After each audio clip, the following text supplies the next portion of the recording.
Okay, I think we're connected. We'll be starting in less than a minute.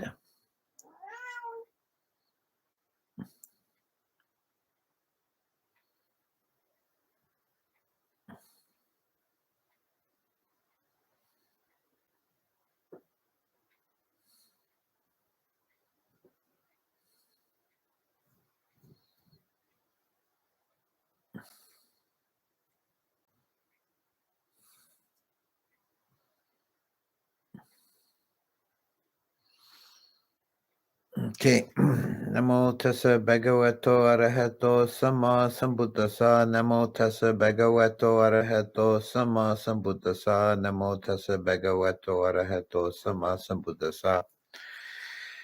Okay, so this evening I'm going to conclude the series on the Four Noble Truths, and we have been for the last several weeks working through the Eightfold Noble Path.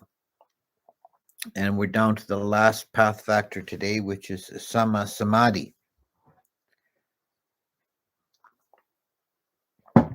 which is defined in the expansion of the path factors as the four jhanas: first jhana, second jhana, third jhana, fourth jhana.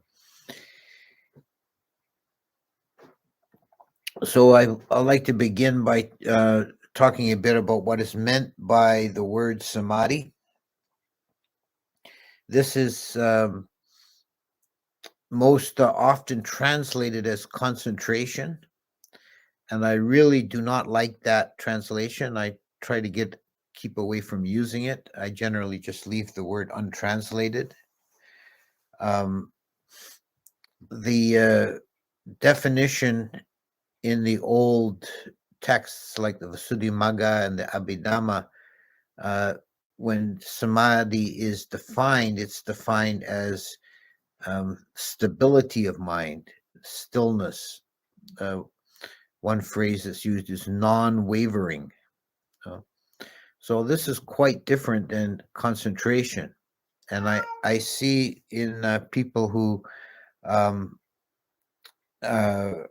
are beginning meditators, a common mistake is that they're too forceful with the mind. They try and push the mind onto the object, and they try and narrow the mind down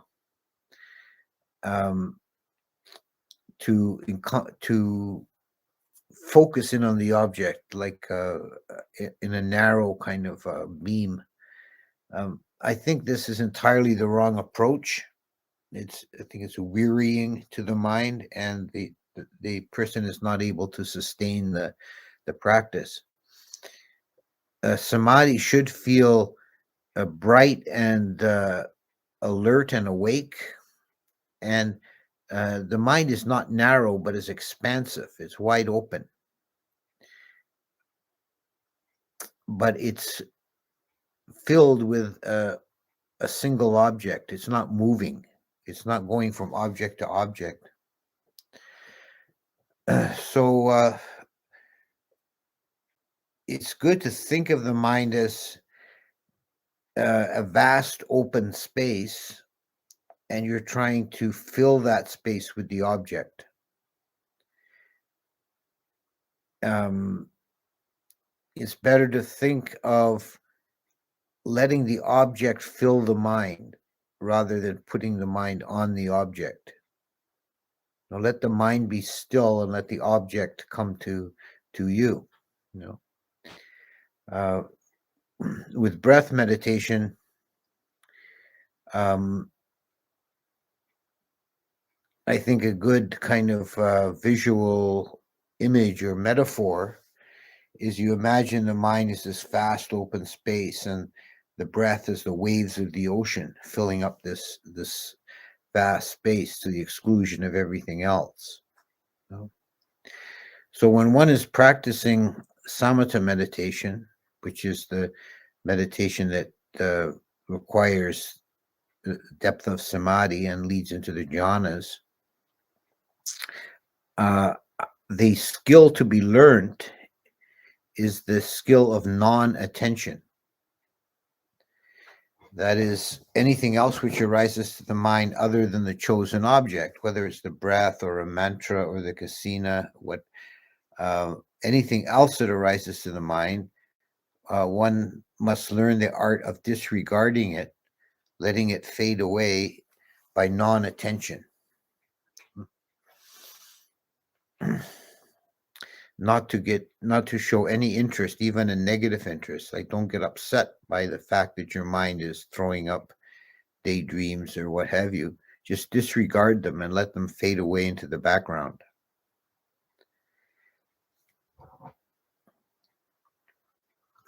And the quality of samadhi comes through as a great stillness of the mind, a great stability. With the rock of Gibraltar, it's not moved by the waves, it's steady. In the definition, as I said, in the expansion of the Eightfold Path, mentions the 4 jhanas as right samadhi. I think this is significant.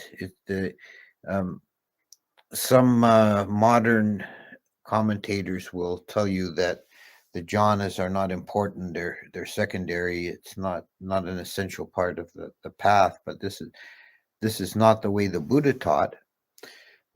Developing of samadhi and the jhanas was central to his teaching. It's embedded right in the Four Noble Truths, here in the definition of the Eightfold Path of Sama Samadhi.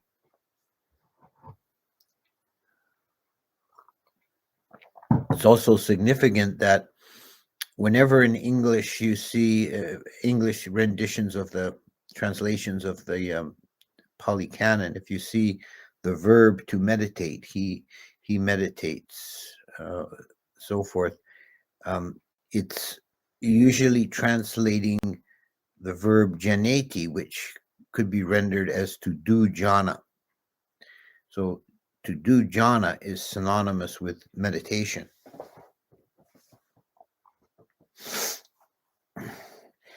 Now, the topic of the jhanas is a big one, and if you are widely read, if you read different teachers and different writers, or you listen to many talks by different teachers about the jhanas, you can often get frustrated because nobody seems to agree with anybody else. Of all the areas in Buddhist teachings, we find the most kind of divergence between individual traditions and individual teachers in the area of jhana meditation. So, the first thing is not to let yourself get frustrated by that. Everybody is trying to express what they understand, mostly from their own experience, and there will be quite a bit of differences. So I'll say from my own perspective, and take this, as you will. This is my the way I choose to interpret it. I prefer to see the passage of the mind into and through the jhanas as a spectrum or a continuum. As there is a continuing deepening of samadhi, and not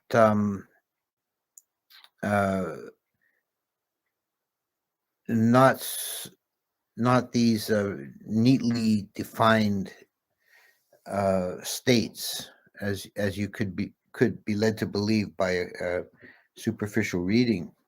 I think that one fades into the other, so to say.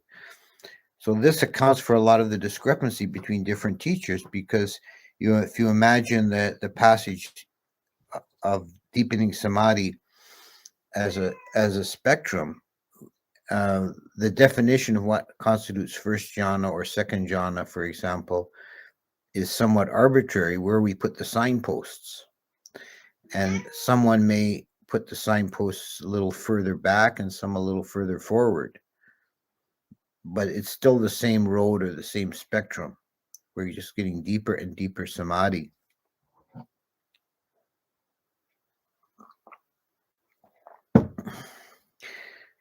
The passage through the jhanas is best understood in terms of the 5 factors and the 5 nivaranas. The nivaranas are the hindrances or diversions that keep us from deepening our samadhi, and they must be overcome in order to enter jhana. Now, I think that the absence of the nivaranas in the mind could be considered almost a synonym with jhana, that the mind naturally settles into jhana, which is another point to bear in mind, that we're not speaking, when we talk about the jhanas, we're not talking about some very esoteric attainment that's something additional to the ordinary mind. It is the ordinary mind in its more basic primordial state. It's the more natural state of mind. The state of mind of the ordinary person in samsara, the unenlightened worldling, the wandering in samsaric existence, is very complex and very confused. And there's a bombardment of sense impressions. There's a constant turmoil of sense desires and fears. And the mind is very complex and very mobile. And as you go deeper into samadhi, the mind becomes quieter and simpler, becomes more purified and simpler. What's happening is layers of complication are being shed. It's not something new that's being discovered or added. It's just you peel away the obstructions, and then here it is, the more natural mind. In Tibetan Buddhism, they have the analogy of the mind is like the clear blue sky, and it can be obstructed by dark clouds. But the dark clouds are not the fundamental reality. Behind the clouds, the blue sky is always shining. So it's the mind is naturally luminous, as it says in the Anguttara Nikaya. The chitta is inherently luminous, pabhasara. So what we're doing with the jhana meditations is settling the mind into its more natural primordial state before all the complications of the sense desire realm are added in. So the 5 nivarana are sense desire, ill will, sloth and torpor, anxiety, and skeptical doubt. And these represent ways the mind is moving around, losing the thread. You know?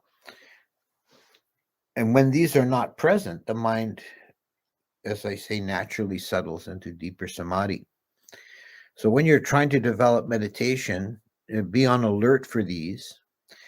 Now, for example, with the first one, the sense desire, we're not talking just about obvious, the mind running off into sexual fantasies or something. I mean, that's an obvious gross form of it. But any movement of the mind towards taking an interest in the objects of the senses, it might be as simple as wanting to sit more comfortably, or then ill will can arise if say the temperature in the room is too hot or too cold, and all these things represent going out through the senses, taking an interest in the sense impressions, and that as long as you're going out through the senses, you won't deepen into samadhi. The this is any kind of interest in the senses for diversion or comfort or amusement will obstruct the jhana. You won't progress. That's why on a meditation retreat, if one is seriously trying to develop meditation over an extended period of time, it's a very good idea to take the 8 precepts and keep them quite strictly, because the additional precepts in the 8 are renunciant precepts that block off avenues by which we amuse ourselves through the senses or divert ourselves. For example, the precept against eating in the afternoon. You take that on, then for half the day, you're not going to be able to just divert yourself through the sense of taste. Just have a little snack. You cut that off. So you're trying to go inwards and not outwards through the senses. So when the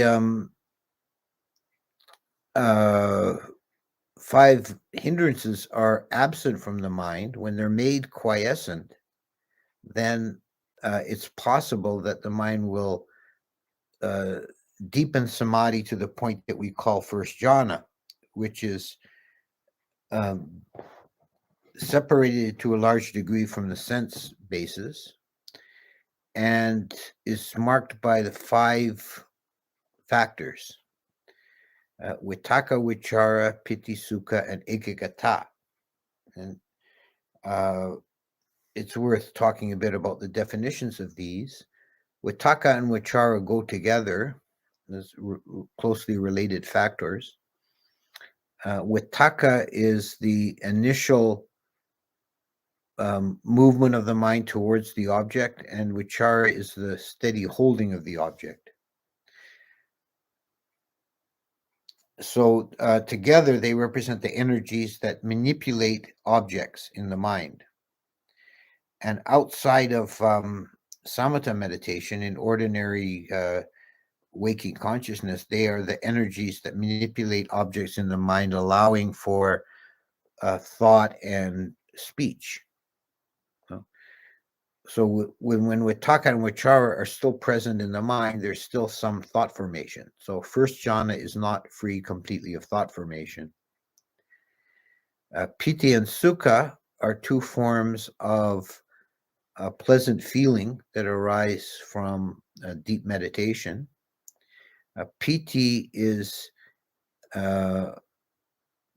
often translated as rapture. Sometimes it's translated as joy. It's a thrilling kind of happiness that has resonance in the body.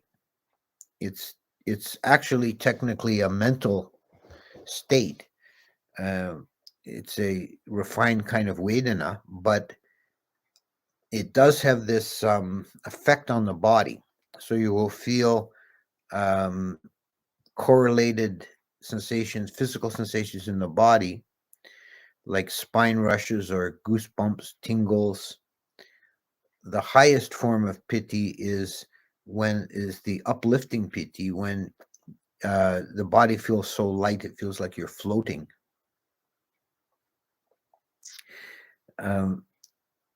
The energy of piti is very energizing and refreshing and healing. It may have some relation to concepts in other systems like chi or kundalini. The Buddha in one sutta, he uses a metaphor for piti as if you have a mountain with a lake on the top of the mountain, a small lake, and no rain falls into the lake and no streams flow into it, but the water is constantly refreshed by an upsurge of a fountain from below. So there's this image of the water flowing upwards from the depth. Now, piti gives way eventually to sukha. Sukha is is happiness, pure happiness as a feeling. It's often translated as bliss. It's a very refined, kind of oceanic kind of happiness, a sense of joy, of well-being. It has no thrilling aspect, and it has no physical correlate except that the body feels completely at ease and there's a sense of well-being. In first jhana, piti and sukha are not very strong. They're not particularly evident yet. And the fifth factor that runs right through all the jhanas is ekagata, often translated as one-pointedness, but I think I have the same objection to this as I do to the word concentration. It implies a narrowing of mind to a point, and it's not really what's meant. It means unity of mind, a unification, that the mind is not divided into chasing after different objects, but is unified upon the chosen object of the breath or whatever it might be. Now, what happens, okay, we've got as far as first jhana, and there's a separation from the senses, but the senses are not completely gone. They're remote, but they're the thing that has just been abandoned, so they're not very far away. So there's a saying that sound is a thorn to first jhana, meaning that a loud, sharp sound can, unless the meditator is very good, the loud, sharp sound or a sudden noise will often pull the mind out of the jhana by the mind taking an interest again in the objects of the senses, in this case, sound. You know? So as soon as you're taking interest in the senses, you lose the jhana. Then, if the mind is stabilized in that jhana, gradually vitakka and vichara begin to seem coarse. Now, the mind has reached a subtle state by abandoning the hindrances and moving away from the senses. It's become more subtle, more refined. And the factor that remains, which is the most coarse, is vitakka vichara, manifested as particularly as thought formation. So that becomes more and more subtle and more quiet, and eventually it's abandoned, and then we experience what's called second jhana, which is free of thought formation. It has only the factors of piti, sukha, and ekagata. And here piti is predominant. This is the jhana where piti is the most obvious factor. But now piti is now of all the factors present in the mind, piti is the most coarse and begins to feel gross and heavy and undesired by the mind. The mind is seeking now more subtlety, and it begins to rely more and more on bliss, on sukha. And eventually the piti fades away and is absent, and then we call it third jhana, which has the two factors only of sukha and ekagata.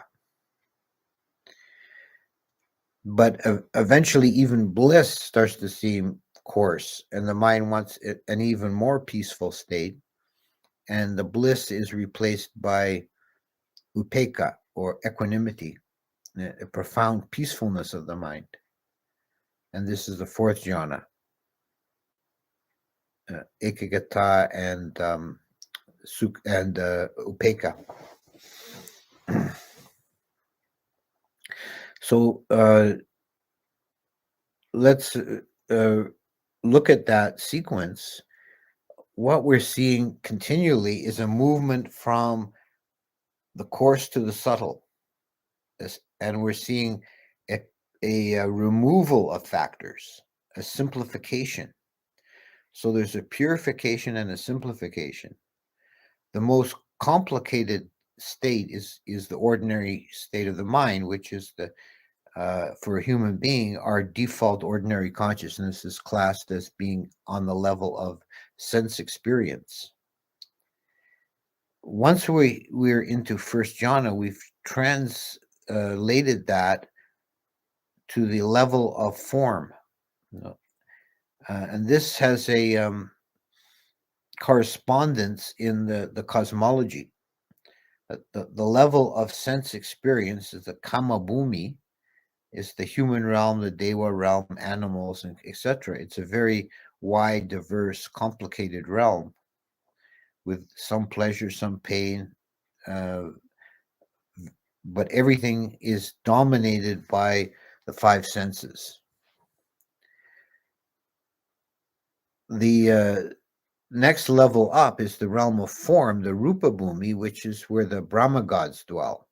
And the Brahma gods are said to have equivalent consciousness to the jhanas, and they occur in these different levels, the first, second, third, and fourth level of Brahma gods. And their consciousness is equivalent to the jhanas. And what we can take from this is, first of all, a point of interest is that to return to what I said about the definition of samadhi as not being concentrated, the mind of a Brahma god is vast and wide open. It's said that a Brahma can contemplate 10,000 world systems as easily as a man can hold seeds of sesame in the palm of his hand and observe them. So it's a vast, wide open mind. It's not a narrow, concentrated mind. And when we're in first jhana, we have our consciousness it's not the same as a Brahma god consciousness. There are differences, but it's an equivalency. And we've transformed out of the sense desire realm. So we've basically shed a huge chunk of samsara. We're not liberated. We haven't escaped samsara, but we've simplified the situation. We've removed this whole complicated layer behind. And I think this is one of the benefits of experiencing jhana, is to experience the mind beyond sense desire.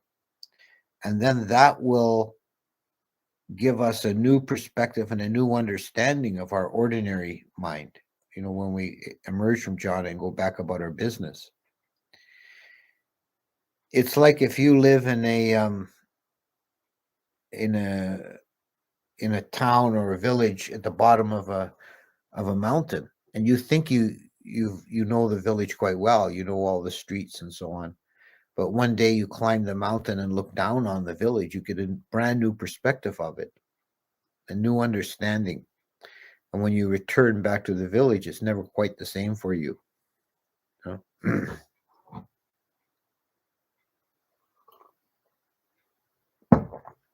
So, this is the one of the ways in which the cosmological model helps us to understand the jhanas. Another point here is the myth of the origins of the human race in the Aganya Sutta, is that the beings from the Abhasara Brahma realm descended to earth and got entangled in materiality by tasting the foam on the surface of the sea. And then they devolved into humans over several stages. So in this mythological sense, jhana, if we take the mind of the Abhasara second level Brahmas as the equivalent of second jhana, jhana is not something new that we're building. It's something very old and primordial that we're trying to remember. It's a primordial state of being that underlies the complexities of the sense desire existence. It is actually a more natural, basic, primordial state of mind. And that's what we're trying to do, or what we should be trying to do in samatha meditation, is simplifying and purifying the mind. give up any kind of model of going someplace or accomplishing something. You're shedding layers of complexity and experiencing a more natural state of mind. And this is, I think, the most useful, practical way of understanding samadhi, samatha meditation, and the jhanas. Okay, so I'll stop there, and we'll see what we have in the chat.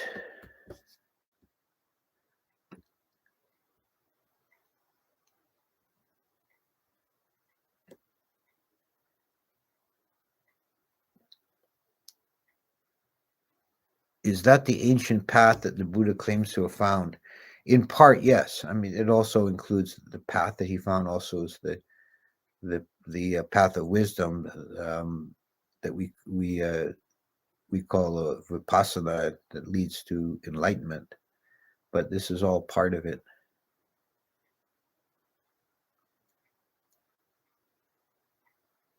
Yeah, the question you should hold the questions really until after the talk is finished, because it's then they get lost in that's one thing, is you should be listening rather than writing questions, but the other thing is they get lost in the back of the chat, and I'm only looking forward on the chat. You said in another talk Ajahn monk could read minds. Is this something a person specifically trains for, or is it a natural result of being an arahant? It's neither, really. It's one of the abhinyas, or psychic powers, and they can arise spontaneously with someone who has doesn't even have to be an arahant, but usually with deep meditation, with development of the jhanas, the abhinyas can arise, but they don't necessarily. There are arahants who do not have these kind of psychic powers, and there are people who are not arahants who do.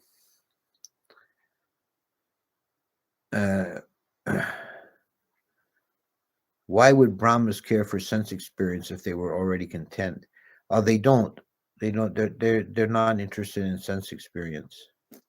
If you're thinking of the Abhasara beings that descended to Earth, they were already kind of falling from that state, from the Brahma state, or they wouldn't have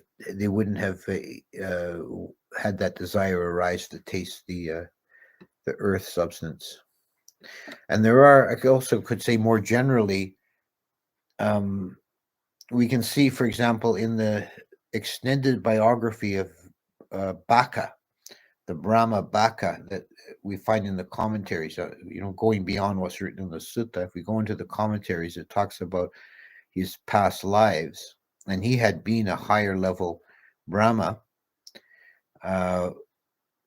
starting at the fourth or level Brahma, Vihapala realm. But the desire for bliss arose in his mind, and he fell from that realm and became a third level Brahma, and so on. And I think you can see this in your own experience in meditation. Someone can be in a very deep state of meditation and then still fall from it through a corruption in the mind, a desire for some coarser experience. I am curious who Sakyan is. I keep seeing this name in the suttas. Do you mean Sakya or Saka? I'm not sure. Sakyan I don't recognize as such. Saka was the king of the gods, and Sakya is the name of the tribe or clan that the Buddha was born into.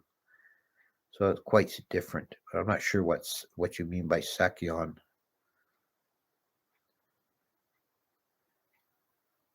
Do you agree with Bhikkhu Sujata's argument in A History of Mindfulness that the Satipatthana Sutta is more about samatha than vipassana? And if not, why not? I think I don't really agree with that. I think the Satipatthana Sutta It has some, particularly in the first section about mindfulness of breathing, it does have some element of samatha, but it's mostly about vipassana, because it's mostly about observing mind states and observing the condition and state of the body. I think it's meant to be a kind of full program of meditation, and with an emphasis on the vipassana.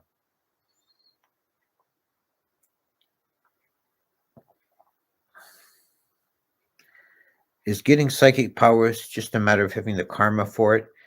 To a large degree, yeah.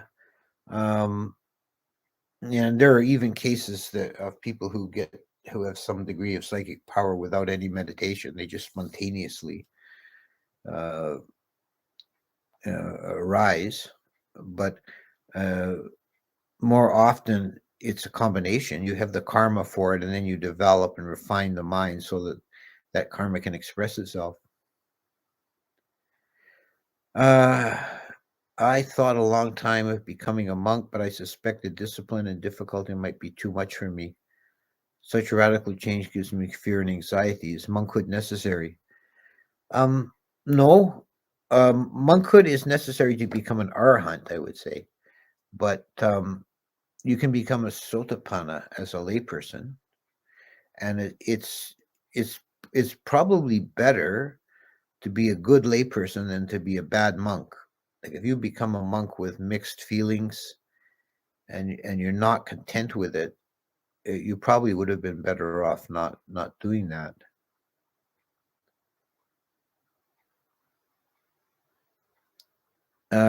Question.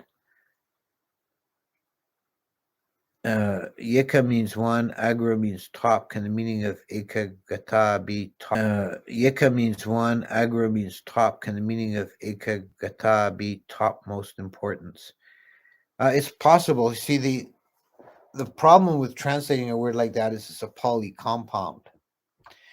And poly compounds can be broken down in different ways. So ekagata has been translated as one pointedness, but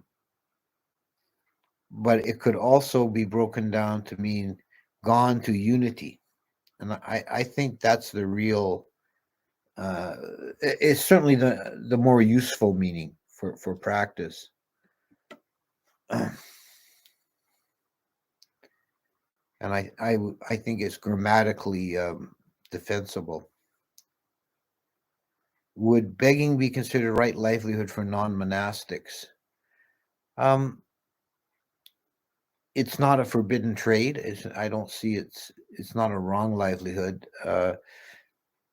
Like any livelihood, it would depend on how it's. I don't see it's not a wrong livelihood.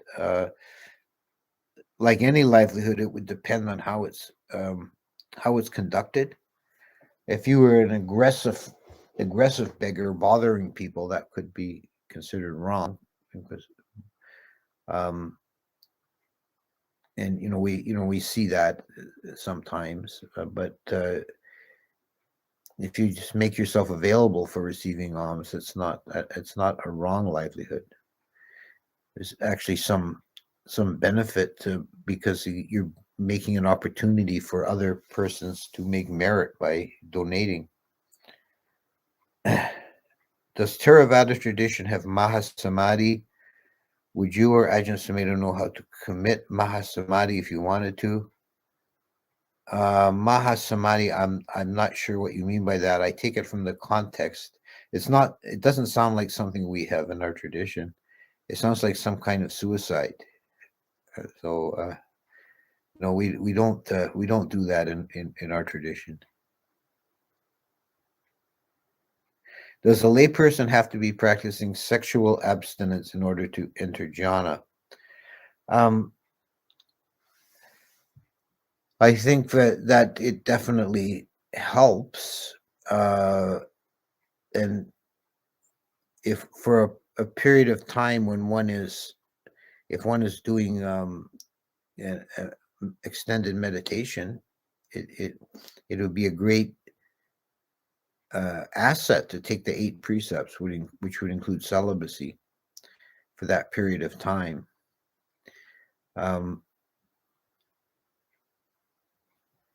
The mind, when one is practicing meditation, the mind has to be separated from the senses, and sexuality is of course one of the, or probably the most entangling form of sensuality. It's certainly not the only one, but it's a very strong one, and probably the most difficult one, the most problematic one.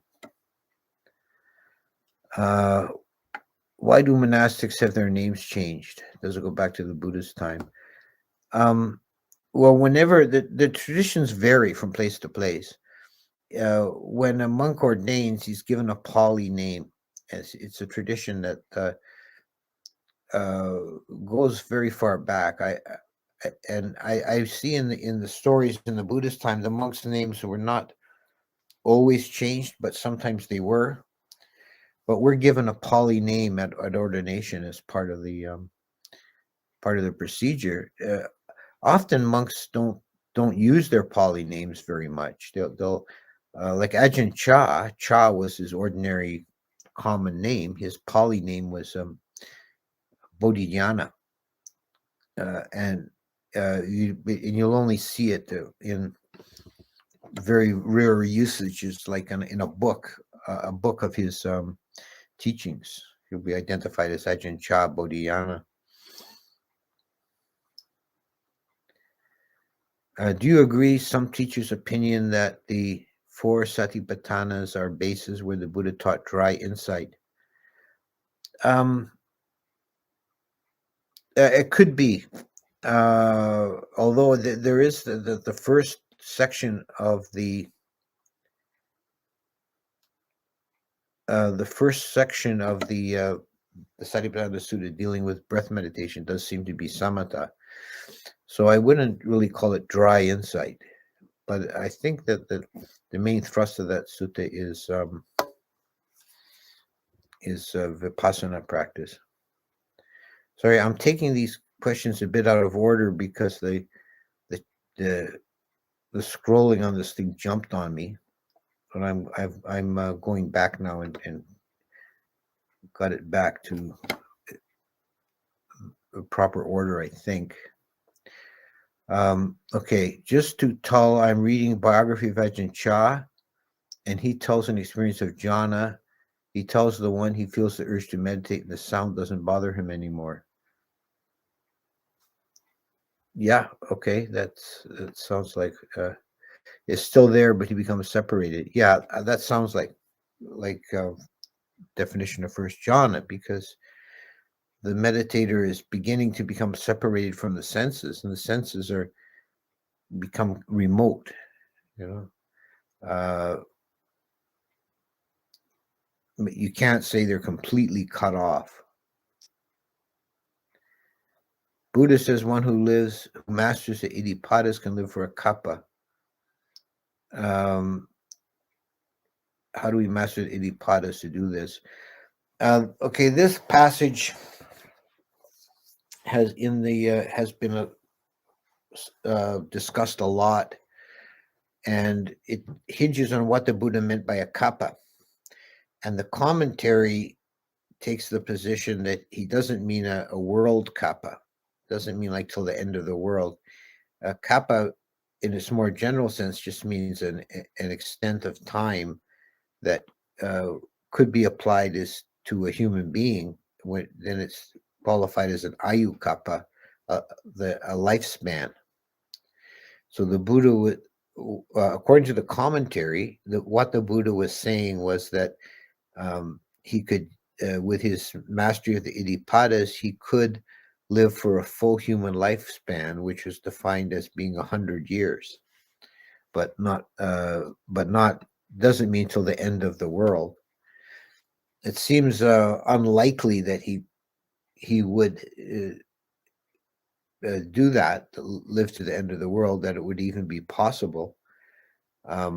One objection that's made in the commentary is that if the Buddha were to extend his life to the end of the world, he would still be alive when Metteyya Buddha came, and it's not possible for there to be two Buddhas in the same world system.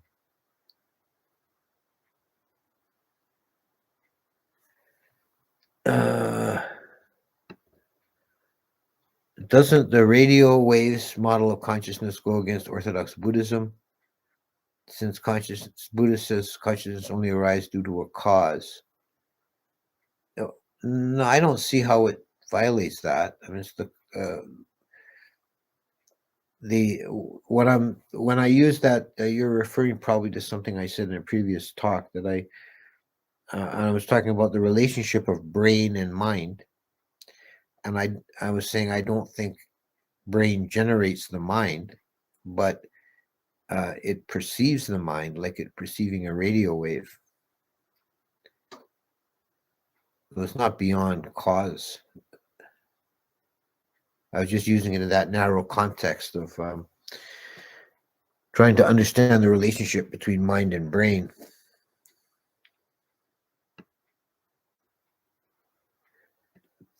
I have heard Ajahn Chah said that if you're a monk, you don't reach stream entry in 6 months, you wasted your time.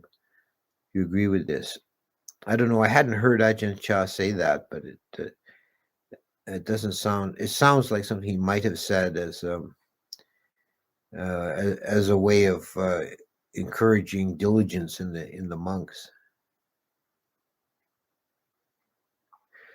I understand taking life under any circumstances breaks the precepts due to the intention to do so. But does the intention to do so in order to preserve others, e.g., a soldier fighting to defend helpless people in a war, count as good karma? No, it's complicated. It's more complicated than that. A lot of actions are classed as mixed karma, and it's not possible to kill a human being without incurring bad karma in any circumstance. But it can be a mixed karma, as you say, defending someone else. The practice of a warrior is a difficult one to remain ethical. And this was recognized by the Buddha. But there's no exception to the first precept. Any killing is bad karma, and to be to keep pure ethics and be to keep the first precept purely, and to one would have to not become a soldier in the first place and put yourself in that situation.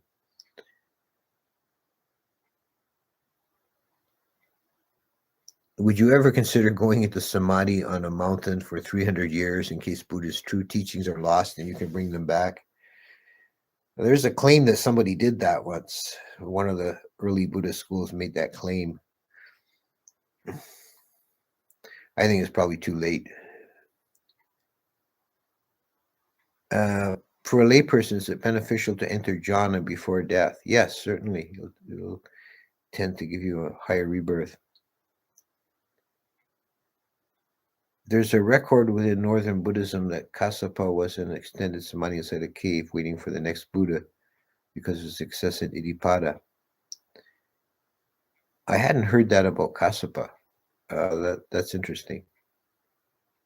Why is it not possible for two Buddhas be in one world system? In the Theravada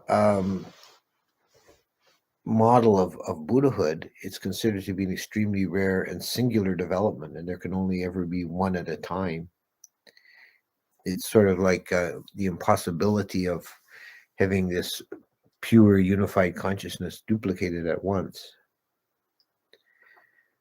Will you ever make videos again with Brian Rue and Punnadhammo? Possibly videos again with Brian Rue and Punnadhammo. Possibly in the future. I thought it's best to step back from that involvement for a while, but I'm not ruling out entirely that I may join those fellows again in the future for videos. What's the difference between something being real and true? You said this about things like previous Buddhas contradicting evolutionary understanding of history.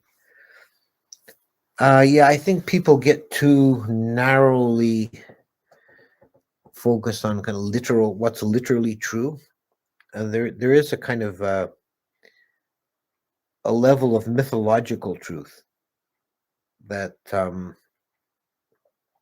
things can be true on a kind of higher level or a symbolic level. And if you're narrowly focused on a uh, literal interpretation of truth, then um, it's a kind of a very narrow view. Uh, uh, but if and it's kind of the difference between, in a way, it's kind of the difference between left brain and right brain understanding.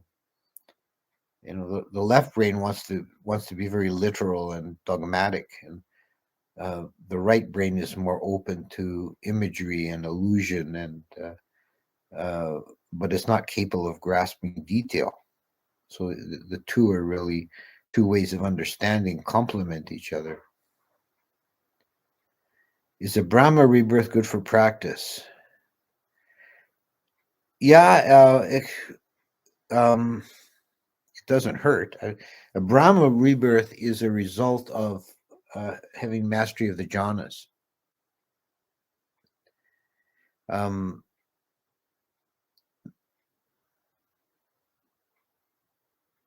it's not. It's not. I wouldn't say it's either good or bad for practice. It's a result of good practice. Ajahn, you became a monk where? Thailand. I became a monk in Thailand.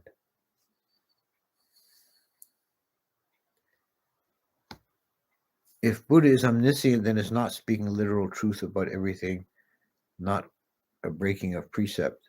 Well, I wouldn't. The Buddha never claimed to be omniscient. That was something that was foisted upon him posthumously.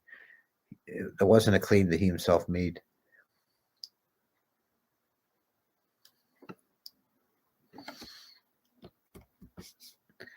Okay, so I think I'll